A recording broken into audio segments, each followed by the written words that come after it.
Yahoo Finance, Yahoo Sports. Beyond the Boardroom, we talk business, law, politics, global. We talk money. We used to say this is a $750 billion business of sports. It's not that now. It's $1 trillion.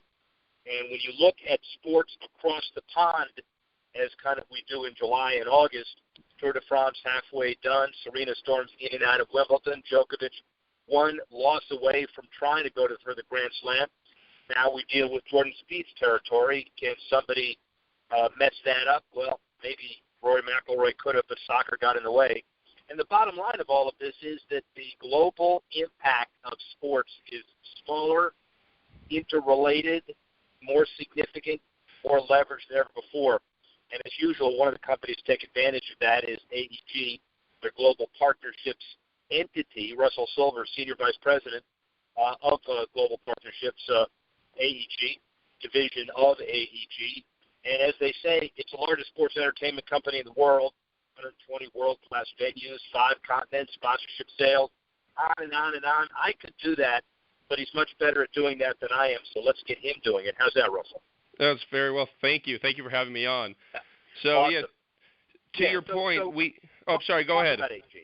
Talk about AEG. I know you're kind of zealous about getting involved. Give us the elevator speech first off. So we are a company that we have approximately 120 venues within our portfolio across 5 continents. Obviously, some of the biggest markets in the world, from Los Angeles to New York. We're in 3 cities in Brazil. We're in Europe. We're in Germany. In Australia. We're in Asia. And as part of our pitch and what we do in our philosophy, we really have a hardware and a software approach, meaning that our hardware is the 120 venues within our portfolio. And then our software is our live content. It's our teams, it's our concerts, it's our tours that we have within our AEG Live facility. So what we get to do is we have the luxury of actually plugging our software, our content, through our hardware, through our 120 venues. So we have a significant amount of foot traffic in all of our venues every single night, and we get to program that depending on where we are in the country, and really not only domestically but internationally as well. You've given us an example, and it's pretty well known, August, summer 2014, pretty significant vertical integration example of what you guys are all about between the Kings playoff run and some of your sponsorship deals and obviously your buildings. Give us a little more of that. So that was summer of 14 was obviously it was a banner year for global partnerships. We had a sizable amount of our renewals, what we call our founding partners, up for renewal. So our philosophy is really the day that a deal is signed, we're in the renewal business. We don't look at a renewal year being the important year. We look at the journey throughout from beginning to end. And for us, it worked out perfectly because it culminated with the Kings winning their second Stanley Cup in 2014, beating the New York Rangers. And what we were able to do was take that opportunity and really seize the moment and allow us to take that journey with our partners. For some of our partners had 10-year partnerships with us. So they saw the Kings early on, and they got to see the evolution of them winning and raising their second banner. So we were able to take them not only through what was on the ice, but then if you take a step back, we built a $3.5 billion redevelopment of downtown Los Angeles and LA Live right across the street from Staples Center within that 10-year span of time as well. Hotels, restaurants, clubs, nightclubs, movie theaters.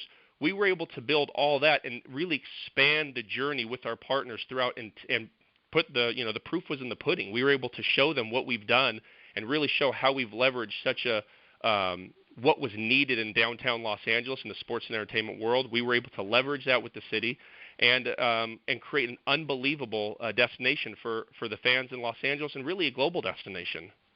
Russell Silver, Senior Vice President, AEG Global Partnerships, talking about August 2014, but it's even bigger than that when you think about it. Since you pretty much wrote the book on global integrated partnerships, give us some trend analysis. Is it easier today? Is it more important today? Compare the global partnership process to, let's say, 10 years ago. You know what? I think it's much more difficult now, and really the journey over the last 13 years that I've been with AEG.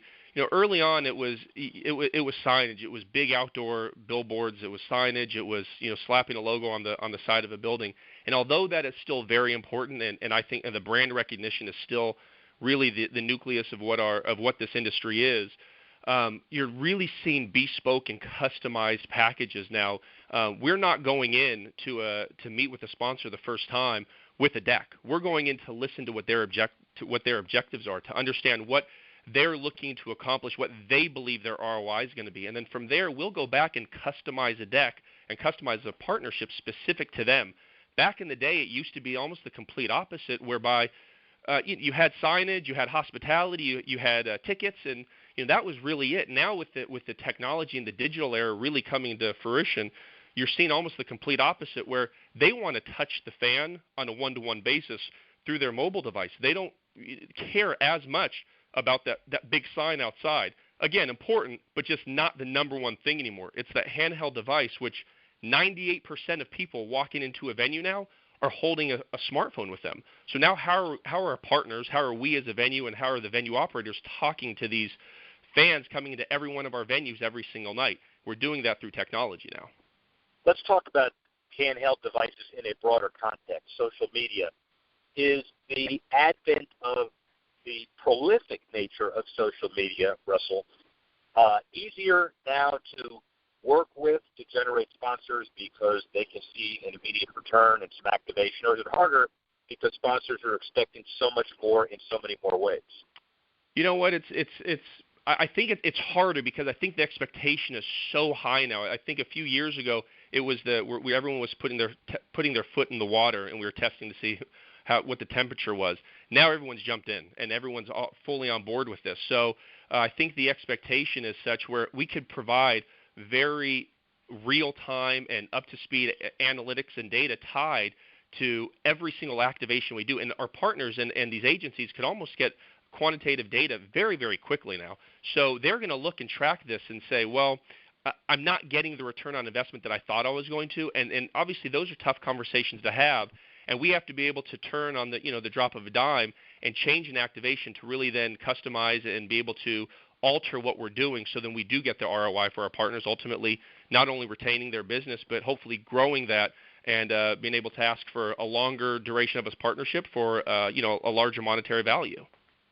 Give me your perspective on athlete spokespeople. We're now heading into the Jordan Spieth week, after the Serena week, and the Djokovic week again, and it goes on and on. Do you see corporate endorsement spokespeople as the mainstay of a corporate partnership years from now? Is the trend of smaller, shorter, easier to terminate contracts the function of some of the bad actors? Give us your perspective on that whole area. You know what? I still believe in the endorsement deals. I see, obviously I believe in it because I live it every day, and I want to believe that it's still, we're still on the beaten path here.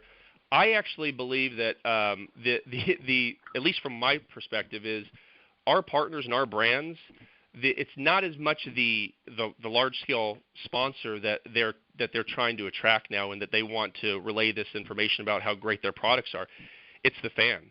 What they're trying to do is create surprise and delight opportunities within venues, and they're going to reward partners. They're rewarding fans for coming into the venue and choosing their products, and by doing that, they're rewarding them. And if you get rewarded, you get to go sit, center ice, or you get to go sit courtside for a game because you decided to drink a Coca-Cola product, or you decided to bring a certain smartphone device into the venue, and a brand ambassador was walking by, and they see you using that device or using that product. What I'm seeing is now that the brands are actually looking at the fans to be the brand ambassador and really to amplify the message. So when you're going to social media and you're taking a photo courtside saying, thanks to said sponsor for quote-unquote hooking me up tonight, and then that's shared amongst all of their friends, and that's shared amongst their friends. Now that those people are now going to try to buy that product because they want that reward. So I'm seeing it more on a micro level, that they're actually looking at the fan and letting the fan be the brand ambassador. Obviously, the big stars are always going to be the ones that push the needle on a national and global scale, but I'm seeing it more micro now, where they're trying to attract and really hit the grassroots areas again. Let's go macro again. Russell Silver, Senior Vice President, AEG Global Partnerships.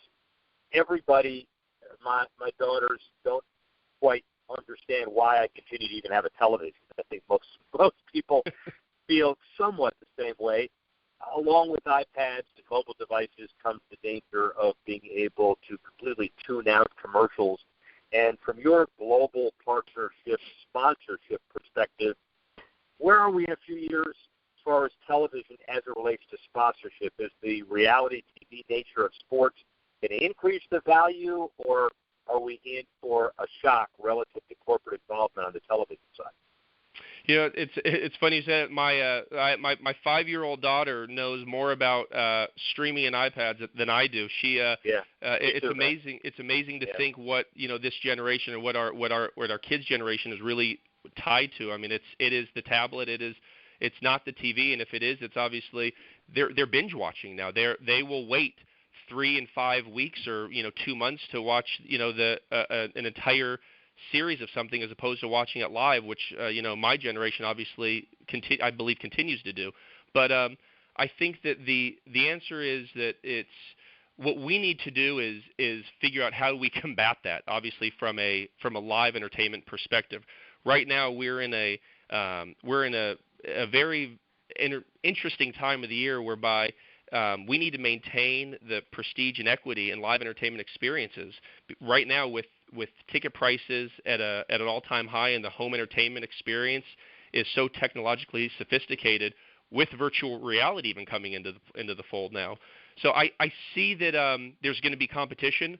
However, I still think that it's the live experience, and obviously still watching it live. There's so much analytics tied both to broadcast now. Obviously, the U.S. Open a couple weeks ago, just watching what the broadcast was able to do, I still believe it's going to tune people in. However, it's going to be a challenge, and we need to make sure that we're on our toes and that we're our heads on a swivel, because if we don't, it will be like you said. It's going to be tablets, and it's not going to be friendly for all of us. The head on the swivel of AEG is pretty significant, and the right guy to deal with this. A couple more quickies. One is you got a pretty interesting experience. You've gone from track and field coordinator and manager to corporate sales services, Home Depot Center, beyond that, global, worldwide, all over the universe for AEG corporate-wise. What aspect, I could say is more important, but there's no right answer to that. What's more fun, dealing with corporate involvement, dealing with the facility itself, dealing with the endorsers, or putting it all together? I think for me, being able to really work in a lot of facets of this company, what I enjoy so much about the global partnerships perspective is being able to tie everything in together. I get the luxury of working with some unbelievable people within our company and outside of AEG as well. But I get to work with operators of venues, with endorsers, with athletes, agencies, and obviously brands themselves. And I think for me, there's no one person that's more important than the other. I think once you get into this world, you realize that this sponsorship specifically, you really need to lean on every other department, and it's why it's so exciting to be in sponsorships and really in the sports and entertainment world, because you get to learn about ticket sales, you get to learn about venue operations, you get to learn about endorsement deals and broadcast rights and things I never thought I would have learned 15 years ago. But it's stuff that you learn on the fly, and it's amazing to see how ingrained sponsorships really is tied to every facet of when the lights turn on and when fans enter the building to when the game is live and when you walk out into the parking lots. It's amazing to see how sponsorship ties into every minute detail of the sports and entertainment world. Ladies and gentlemen, I think that's the right answer from my perspective, too, but boy, was that a good political answer from us, given the entire perspective of AEG. Finally, most important, the guy, a top decathlete. I got a public policy management degree from USC, and he also won all Pac-10 honors 4 consecutive years as a decathlete. It is very clear, right, that being a decathlete means that you are probably the most superior athlete of all. Decathletes are probably the best athletes of any athletes out there. Agree? I would absolutely agree with you. Yes. Yeah, good. Well, there's the first hard, fast, committed answer we've had from the guy. Russell Silver, really excited to have you here. AEG in good hands. Rick Horrow, Yahoo Finance. Be on the boardroom. Be on the scoreboard. Be back in a couple of minutes. Thank you.